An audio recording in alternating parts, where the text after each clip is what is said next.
বন্ধুরা, পাকিস্তানে এমন একটি ভয়ঙ্কর হামলা হয়েছে যা পুরো বিশ্বকে নাড়া দিয়ে দিয়েছে। এই হামলাটা শুধু বন্দুক বা বোমা দিয়ে নয়, বরং নারী আত্মঘাতী হামলাকারীদের মাধ্যমে করা হয়েছে। এই ঘটনাকে অনেকেই ইতিহাসের সবচেয়ে ভয়ঙ্কর মোড় বলে মনে করছেন। ভিডিওটা পুরো দেখার আগে এখনই সোনার বাংলা চ্যানেলটি সাবস্ক্রাইব করে নিন, কারণ এমন গুরুত্বপূর্ণ আর বাস্তব খবর সব জায়গায় পাওয়া যায় না।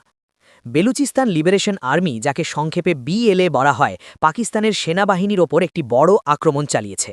এই অপারেশনের নাম দেওয়া হয়েছে অপারেশন হিরো 2।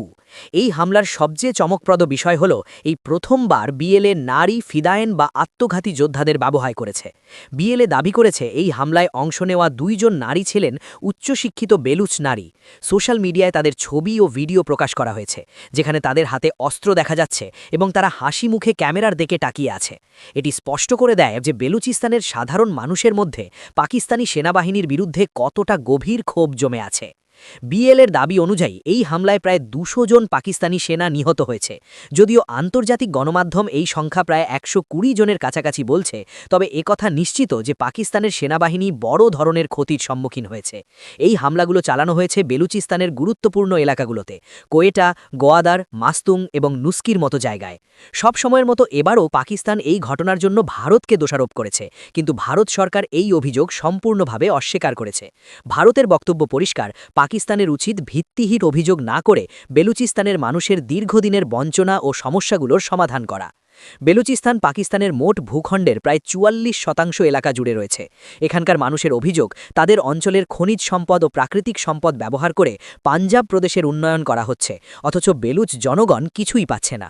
এই কারণেই বেলুচিস্তানের স্বাধীনতার দাবি দিন দিন আরও জোরালো হচ্ছে, এবং অনেকেই মনে করছেন ভবিষ্যতে বেলুচিস্তান একটি আলাদা রাষ্ট্র হিসাবে আত্মপ্রকাশ করতে পারে। এই পুরো ঘটনার সবচেয়ে বড় প্রভাব পড়েছে চীনের ওপর। বিএলএর একের পর এক হামলার কারণে চীনের সিপিইসি প্রকল্প বড়সড় ধাক্কা খেয়েছে। গোয়াদার বন্দরে চীনা গ্রাউন্ড অপারেশন বন্ধ করে দেওয়া হয়েছে এবং চীনা নাগরিকদের সেখান থেকে সরিয়ে নেওয়া হচ্ছে। এটি চীনের জন্য একটি বড় সতর্ক সংকেত বলেই ধরা হচ্ছে। এখন বিএলএ শুধু সেনাবাহিনীকেই লক্ষ্য করছে না, বরং হাইওয়ে ও রেল যোগাযোগ ব্যবস্থাকেও আক্রমণ করছে, যাতে বেলুচিস্তানকে পাকিস্তানের বাকি অংশ থেকে পুরোপুরি বিচ্ছিন্ন করা যায়। এমনকি জাফার এক্সপ্রেস ট্রেন হাইজ্যাক করারও চেষ্টা করা হয়েছিল। এখন সবচেয়ে বড় প্রশ্ন, বেলুচিস্তান কি ভবিষ্যতে একটি স্বাধীন দেশ হবে? যেভাবে পরিস্থিতি এগোচ্ছে, এই প্রশ্ন আরও বেশি গুরুত্বপূর্ণ হয়ে উঠছে। দক্ষিণ এশিয়ার রাজনীতিতে এর প্রভাব কী হবে তা সময়ই বলে দেবে।